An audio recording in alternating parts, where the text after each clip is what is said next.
back. She and Rhys had always socialised with his workmates quite a bit, but that had all died away recently without her really noticing. She remembered the parties, but she didn't remember Lucy.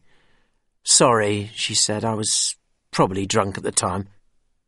There was a barbecue and some of the guys were busking in the garden. Rhys borrowed someone's guitar and they all played some Kaiser Chiefs stuff. He was very good.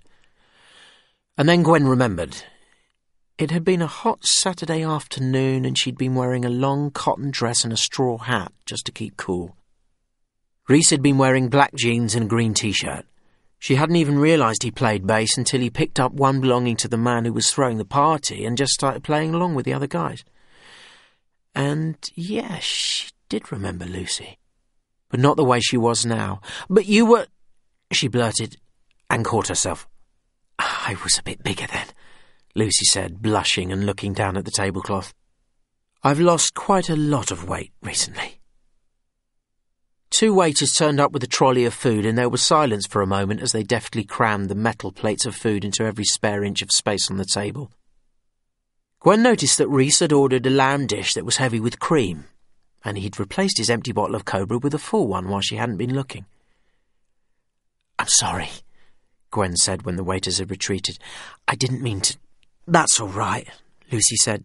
"I'm a lot happier now. Rhys remembers what I was like before, don't you, Rhys?"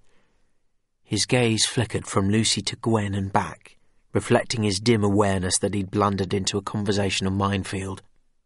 "I went to a clinic," Lucy explained. "I was desperate and I saw an advert, so I went along and they gave me a consultation and some herbal pills, and they worked. They really worked. The weight just melted away from me." Gwen glanced sideways, looking to meet Rhys's eyes and share a silent moment with him, but he was looking directly at Lucy's face, and he was smiling. And that was, of course, the perfect moment for Gwen's mobile to bleep, alerting her to an incoming text message. She knew what it was before she even opened up the mobile to look at the screen. Torchwood. The nightclub was empty of people, although Toshiko could smell their presence in the humidity of the atmosphere: sweat, stale tobacco, cheap aftershave and cheaper perfume. The overhead lights had been turned on, and their glare transformed what had probably been something high-tech and impressive in the near darkness into something that Toshiko felt was rather tawdry.